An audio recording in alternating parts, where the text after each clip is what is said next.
talaga sinampalatayaan ng pagtutulong ng Diyos. Suma sa inyo ang palatuntunan sa liwanag ng katotohanan. Pakinggan ang paglalahad ng mga tao na nang makaunawa ng katotohanan ay nalipat mula sa kadiliman tungo sa kaliwanagan. Mga taong nakatiyak ng daan patungo sa kaligtasan dahil sa liwanag ng katotohanan na kanilang sinampalatayanan. Kamusta na po kayo mga ginikili po naming mga taga-subaybay? Nawa po nasa maayos kayong kalagayan sa piling po ng inyong mga mahal sa buhay. Ako po si kapatid na Jerry Lapira at ito po ang programang Sa Liwanag ng Katotohanan. Nawa po ang ganitong mga programa ng Iglesia ni Cristo ay makatulong sa inyong ginagawang mga pagsusuri upang katulad po ng napakarami ng mga tao. Nagbigay po sila ng kanilang panahon para pakinggan at lubusang suriin ang mga aral ng Iglesia ni Cristo. Kaya sila po ay nakarating sa pagkaalam ng katotohanan at nagawa nilang itakwil yung nauna nilang paniniwala at nakapagpasya po sila na umanib sa Iglesia ni Cristo. Ang isa po sa halimbawa nito ay si kapatid na Kenneth Ong. Siya po ay mula dyan sa lokal ng Iglesia ni Cristo sa MH Del Pilar sa Distrito Eklesyastiko ng Kamanaba. Pakinggan at panoorin po natin ang aming isinagawang interview. Ako po si kapatid na Kenneth Ong. Nakatala po ako sa lokal po ng MH Del Pilar, Distrito ng Kamanaba. Ang aking pong tungkulin ay pang-apat na Pangulong Diakono sa aming lokal. At ang aking may bahay na si kapatid na Irma Ong, ang may tungkulin po siya bilang diakonesa at finance. Nabiyayaan po kami ng 4 na anak. At ang isa po sa aking anak ay nag-aaral po sa pagkamanggagawa. Bago po ako napaanib sa loob ng Iglesia ni Cristo, ako po ay naging kaanib po sa relihiyon ng Buddhism. Yun po ang pinakaunang relihiyon na aking kinaaniban dahil po pinakilala sa akin ng aking ina. Tapos po, nung ako po ay inalagaan ng aking yaya, isinama po niya ako sa isang simbahan. Ayun na po ang relihiyong Katoliko. Nung ako po ay sumasamba na rin doon, ay akin pong nalaman na hindi po magkalayo ang pagsamba ng Buddhism at ng relihiyong Katoliko. Dahil parehas silang sumasamba sa rebulto. Sa Buddhismo kasi meron rin silang rosaryo. Sa Katoliko meron din silang pagro-rosaryo. Kaya noon, ang paniniwala ko na pare-parehas lang ang paglilingkod. Kahit sa Buddhismo, sa pagiging Katoliko, kahit hindi ako binyagan sa Katoliko, patuloy ako nagsisimba at sumasamba doon sa relihiyong Buddhismo. Tuloy-tuloy po ako sa aking mga ginagawang paglilingkod dahil iniisip ko pare-parehas lang naman ang pagsamba. Nabago po yon nung naanyayahan po ako ng isang kapatid sa loob ng Iglesia ni Cristo na taga-lokal na po ng Grace Park. Kaya nung ako po ay nakumbinsi nila, sumama po ako. Nagpatuloy ako sa pakikinig, naunawaan ko yung mga aral at nalaman ko ang kabuluhan ng turo sa loob ng Iglesia ni Cristo na dapat meron kang talagang paglilingkuran na Diyos. Yun din ang hinahanap ko kung sino ang paglilingkuran ko, sasambahin ko. Sa loob lang ng Iglesia ni Cristo ko natagpuan yun. At doon mismo, sa mga aral na aking napakinggan at naunawaan, na dapat talaga ang Panginoon Diyos ang susundin mo at siya ang paglilingkuran mo. At susundin mo rin ang pangturo ng Panginoon Kristo dahil mismo ang mga tinuturo ng Panginoon Kristo ay tungkol sa aral ng Diyos. Sinampalatayanan ko ang itinuro ng Panginoon Kristo na kailangan mong pumasok sa loob ng iglesia. Dahil sabi nga niya, siya ang pintuan. Kailangan mong pumasok sa Kanya para makapasok ka sa kawan. Anong kawan yon? Yun ang Iglesia ni Cristo. Kaya natitiyak ko na katotohanan ang mga tinuturo sa loob ng Iglesia ni Cristo dahil Biblia ang kanila pong binabatayan. Kaya mula noon, nagpasya na po ako na ako po ay aanib sa loob ng Iglesia ni Cristo. Ako po ay nabautismuhan sa lokal ng Sentral noong April 1989. Nung ako ay nabautismuhan, ubod ng saya ko noon dahil natanggap ko ang banal na bautismo at ako ay naging kaanib na sa loob ng Iglesia ni Cristo. Tumanggap po ako ng tungkulin. Nakapagpatuloy po ako hanggang sa lahat ng mga aktibidad sa loob ng Iglesia, akin pong sinasalihan. Kaya patuloy po akong naging masiglang kaanib sa loob ng Iglesia. Ang napanood at napakinggan po natin ay ang aming isinagawang interview kay kapatid na Kenneth Ong. Siya po ay mula dyan sa lokal ng Iglesia ni Cristo sa MH del Pilar, sa Distrito Eklesyastiko ng Kamanaba. Si kapatid na Kenneth, gaya ng kanyang sinabi kanina, siya ay dating masiglang kaanib sa Buddhist at sumasamba o nagsisimba rin siya sa Iglesia Katolika bagamat hindi siya binyagan dito. Nabanggit kanina ni kapatid na Kenneth kung bakit nagagawa niyang masiglang magsimba o sumamba doon sa Buddhist at maging sa Iglesia Katolika sapagkat nakikita niya na pareho lang naman daw. Kung paano sa Buddhist, maraming mga ribulto, gayon din daw sa Katoliko, napakarami ding mga ribulto. Kaya ang iniisip niya noon, pare-pareho lamang na sa Diyos ang lahat ng mga reliyon. Subalit, nabago po yung kanyang isipang yun nung siya ay makapakinig at magsuri sa Iglesia ni Cristo. Nalaman niya na hindi totoo na pare-parehong sa Diyos ang lahat ng mga reliyon. Ang tunay na reliyon, sila yung mga tao na napabilang sa mga tunay na mananamba sa ating Panginoong Diyos.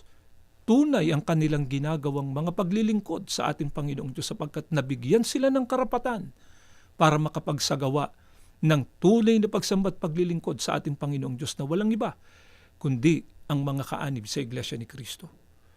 Mga mahal po naming mga taga-subaybay, sa pagkakataong ito ay samahan niyo po kami sa gagawin nating pagtalakay ukol sa bakit namin tinitindigan na meron lamang tiyak na paglilingkod sa ating Panginoong Diyos na tatanggapin ng ating Panginoong Diyos, na hindi lahat ng pagsamba, hindi lahat ng paglilingkod sa ating Panginoong Diyos ay pare-pareho na tinatanggap ng ating Panginoong Diyos. Ano nga po ba ang patotoo mismo ng ating Panginoong Diyos tungkol sa mga taong nag-uukol sa Kanya ng pagsamba at mga paglilingkod? Lahat po ba ng pagsamba na ipinatutungkol ng tao sa ating Panginoong Diyos ay pare-parehong tinatanggap at pinahahalagahan ng ating Panginoong Diyos? Pakinggan ninyo at ganito ang mababasa natin sa Mateo 15:9. Pakinggan po ninyo ito. Dadapwat walang kabuluhan ang pagsamba nila sa akin, na nagtuturo ng kanilang pinakaaral ang mga utos ng mga tao. Ang may pahayag po nito ay ang ating Panginoong Diyos mismo. Ang sabi ng ating Panginoong Diyos, walaan niyang kabuluhan ang pagsamba nila sa akin. Bakit po ito sinabi ng ating Panginoong Diyos? Sapagkat ang kanilaan niyang sinusunod na aral ay mga utos lamang ng tao. Sa makatwid, alinmampung pagsamba at paglilingkod na ipinatutungkol ng tao sa Diyos. Gaano man ito karangya, gaano man sabihin ang pagpapakasakit at pagpapakahirap ng tao. Subalit hindi naayon sa kanyang mga kautusan, kundi sa kalooban lamang ng tao. Lahat ng paglilingkod na yon at pagsamba na gagawin ng tao, walang kabuluhan sa ating Panginoong Diyos. Anong katunayan? Na kahit lakipan pa nila ng pagpapakahirap sa katawan at katakot-takot na hirap at sakripisyo ang kanilang maging puhunan pa, kung aral at utos lamang ng tao ang kanilang sinusunod sa reliyong kanilang kinabibilangan, lahat ng kanilang gagawing pagsamba't paglilingkod walang kabuluhan sa paningin ng Diyos. Pakinggan ninyo sa pagtuturo naman ni Apostol Pablo dito sa Kolosas sa 2:22 hanggang 23 ay ganito ang ating mababasa, pakinggan ninyo. Ang lahat ng mga bagay na ito ay mga sisira sa paggamit ayon sa mga utos at mga aral ng mga tao. Ang mga bagay na ikatotohanang mayroong anyo ng karunungan sa pagsambang kusa at sa pagpapakababa at sa pagpapakahirap sa katawan, ngunit walang anumang kabuluhan laban sa ikalalayaw ng laman. Tiniyak na po ni Apostol Pablo na yung mga paglilingkudan niya na aral at utos lamang ng tao ang sinusunod ng mga tao at hindi aral, hindi kalooban ng ating Panginoong Diyos. Wala anyang kabuluhan. Kahit anya magpakababa sila, kahit anya pahirapan nila ang kanilang katawan, kahit pa ang kanilang mga pagsamba ay ginagawa nila ng may pagkukusa. Tandaan po natin, nagkakaroon lamang ng kabuluhan ang pagsamba at paglilingkod na ginagawa ng tao sa paningin ng ating Panginoong Diyos kung mga kalooban ng Diyos ang nasusunod ng tao at hindi po aral at utos lamang ng tao. Kaya nga nang magturo ang ating Panginoong Sukristo, alin nga po bang pagsamba? Alin nga po bang paglilingkod sa ating Panginoong Diyos ang tatanggapin ng ating Panginoong Diyos? Pakinggan ninyo ang pagtuturo ng ating Panginoong Sukristo dito po sa Mateo 6:9-10. Magsidalangin nga kayo ng ganito, Ama namin na nasa langit ka, sambahin nawa ang pangalan mo. Dumating nawa ang kaharian mo, gawin nawa ang iyong kalooban kung paano sa langit, gayon din naman sa lupa. Sa pagtuturo ng ating Panginoong Sukristo, nang ituro niya ang tunay na pagsamba at paglilingkod sa ating Panginoong Diyos. Ang sabi ng ating Panginoong Sukristo, Ama, sambahin nawa ang pangalan mo, gawin nawa ang iyong kalooban. Kaya ang tunay na pagsamba, ang tunay na paglilingkod sa ating Panginoong Diyos, ginagawa kung ano ang mga kalooban ng ating Panginoong Diyos. Sino po ba ang naghahanap nito? Na yung mga maglilingkod, sasamba sa ating Panginoong Diyos ay kailangang ganapin kung ano ang mga kalooban ng ating Panginoong Diyos. Pakinggan ninyo dito po sa Juan, sa 4 ang talata po ay 23, pakinggan ninyo ito. Dadapot dumarating ang oras at ngayon nga, nasasambahin ng mga tunay na mananamba ang Ama sa Espiritu at katotohanan, sapagkat hinahanap ng Ama ang mga gayon na maging mananamba sa Kanya. Ang Diyos ay Espiritu, at ang mga sa Kanya'y nagsisisamba ay kinakailangang magsisamba sa Espiritu at sa katotohanan. Ang Diyos po ang humahanap sa mga tunay na mananamba sa Kanya. Napansin niyo po sana yung salitang tunay na mananamba, sapagkat meron nga pong hindi tunay na mananamba sa ating Panginoong Diyos. Ang tinitindigan po ng banal na kasulatan ng mga taong tunay na mananamba sa ating Panginoong Diyos, paano nila sinasamba ang ating Panginoong Diyos? Ang sabi po sa talata, sa Espiritu at sa katotohanan. Paano ang pagsamba sa Diyos sa Espiritu? Sinabi na din ng ating Panginoong Sukristo kanina, sambahin nawa ang pangalan mo, hindi po ang kanyang larawan. Kaya, alinman pong reliyon na sa kanilang mga pagsamba, meron pong mga ribulto at mga larawan na doon sila lumuluhod at sumasamba. Mga kaibigan, hindi po sila kabilang sa mga tunay na mananamba. Sapagkat maliwanag po na itinuturo ng banal na kasulatan na yung pagluhod at pagsamba sa mga ribulto at sa mga larawan ay mahigpit po na ipinagbabawal ng ating Panginoong Diyos. Katunayan po, pakinggan ninyo, dito po sa Exodo, sa 23-5, ay ganito ang nakasulat. Huwag kayong magkakaroon ng ibang Diyos maliban sa akin. Huwag kayong magkakaroon ng Diyos-Diyusan o kaya'y larawan o ribulto ng anumang nilalang na nasa himpapawid, nasa lupa o nasa tubig. Huwag kayong yuyukod o maglilingkod sa alinman sa mga Diyos-Diyusang yan, sapagkat akong si Yahweh ay mapanibuguin, parurusahan ko ang lahat ng aayaw sa akin, pati ang kanilang mga anak, hanggang sa ika-4 na saling lahi. Maliwanag po ang pagtuturo ng ating Panginoong Diyos. Mahigpit niyang ipinagbabawal ang paggawa ng anumang larawan o mga ribulto na pagkatapos gawin ng tao, doon sila lumuluhod at sumasamba.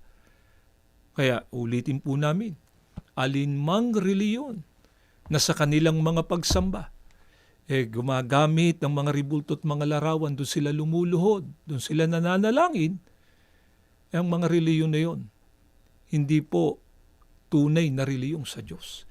Hindi po nagagawa sa reliyon na yan ang tunay na pagsamba at ang tunay na paglilingkod sa ating Panginoong Diyos. Kaya, nung malaman nito ni kapatid na Kenneth, na sabi niya nga kanina, sa Katoliko, maraming ribulto, sa Buddhist, sa reliyong kanyang kinabibilangan noon, napakarami ding mga ribulto.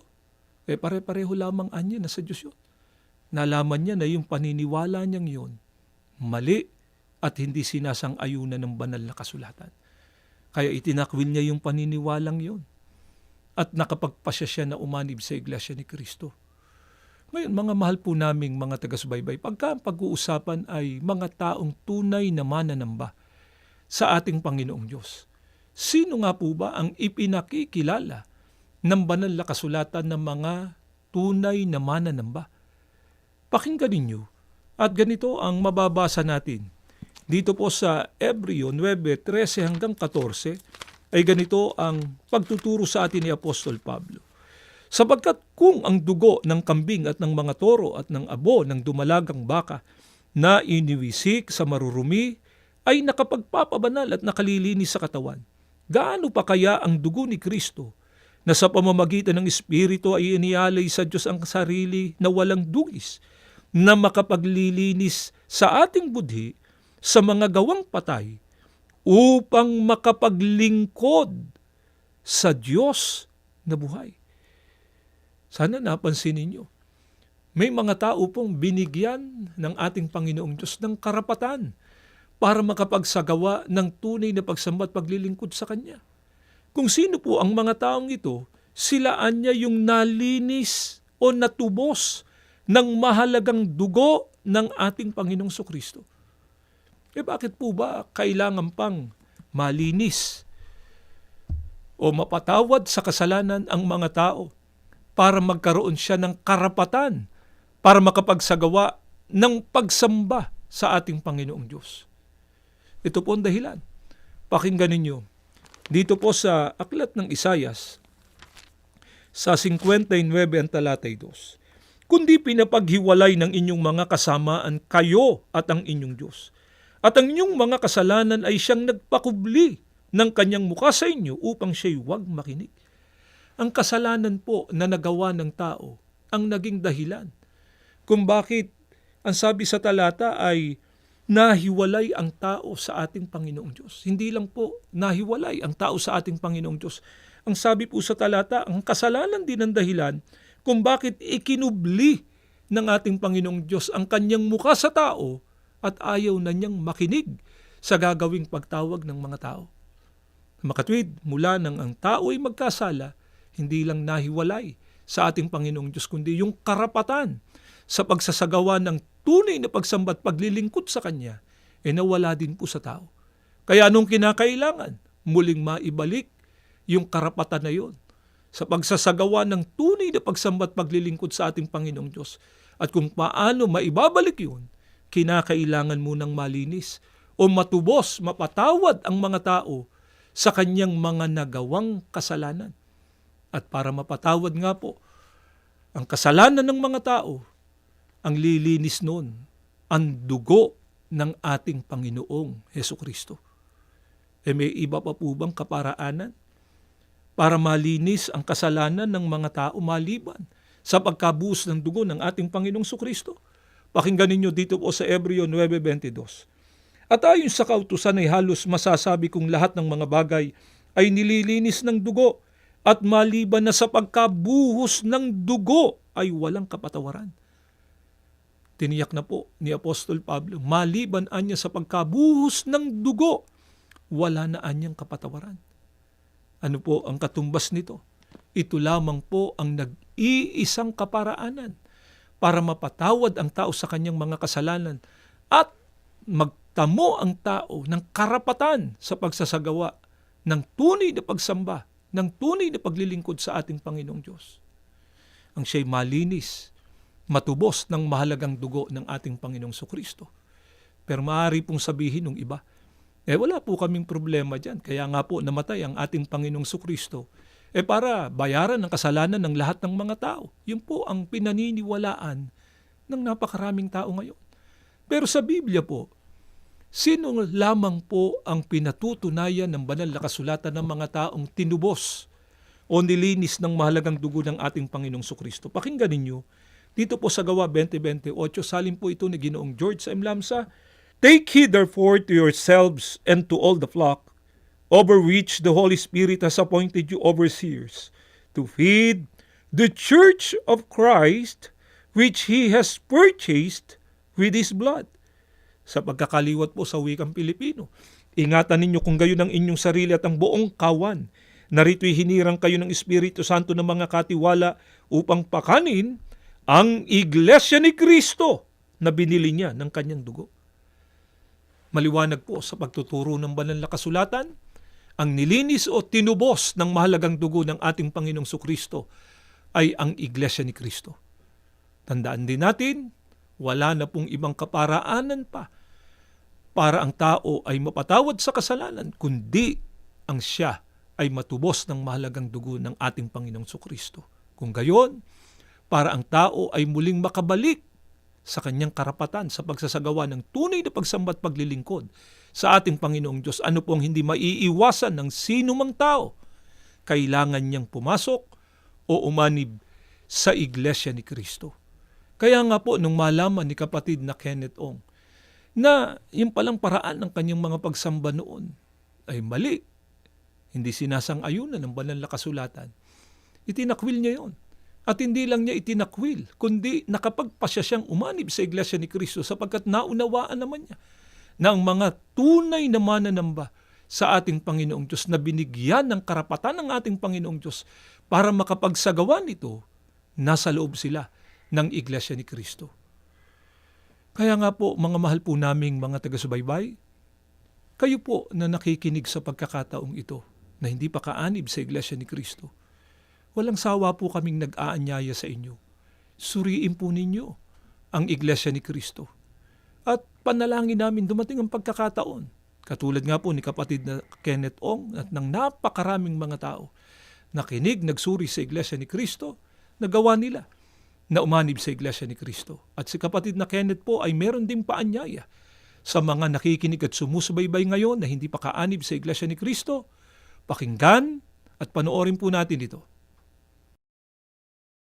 Sa mga hindi pa po kaanib sa loob ng Iglesia ni Kristo, amin po kayong inaanyayahan na magsuri at makinig sa mga programa at ng Iglesia ni Kristo para malaman po ninyo ang mga aral sa loob ng Iglesia na amin pong sinasampalatayanan. Nawa po ay nakatulong ang ginawa naming paglalahad na ito ng mga kalooban ng Diyos sa inyong ginagawang mga pagsusuri, at bago po tayo magtapos ay inaanyayahan namin kayo sa isang panalangin. Panginoon po naming Diyos, salamat po ng napakarami sa iyo sa pamamagitan ng programang ito na ipakikilala namin ang iyong mga kalooban kung paano maisasagawa ng tao ang marapat na pagsamba't paglilingkod sa iyo. Kaawaan mo nawa po na ang mga katotohanan ng kanilang napakinggan ng mga hindi pa kaanib sa Iglesia ni Kristo maging daan na po para lalo nilang suriin ang halaga ng Iglesia ni Kristo, at kung loloobin mo, magkasama-sama na po kami dito sa paglilingkod sa iyo sa loob ng Iglesia ni Kristo.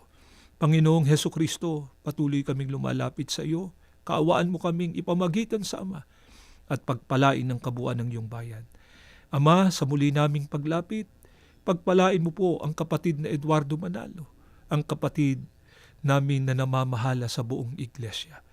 Ingatan mo sila kasama po ng mga pangunahin nilang katulong na nangunguna sa kabuuan ng iyong bayan. Lahat hinihiling na po namin sa pangalan ng aming tagapagligtas na si Kristo Jesus. Amen. Hangad din namin na kayo ay maliwanagan at magtamo ng kaligtasan. Hanggang sa muli, Ito ang palatuntunan sa liwanag ng katotohanan.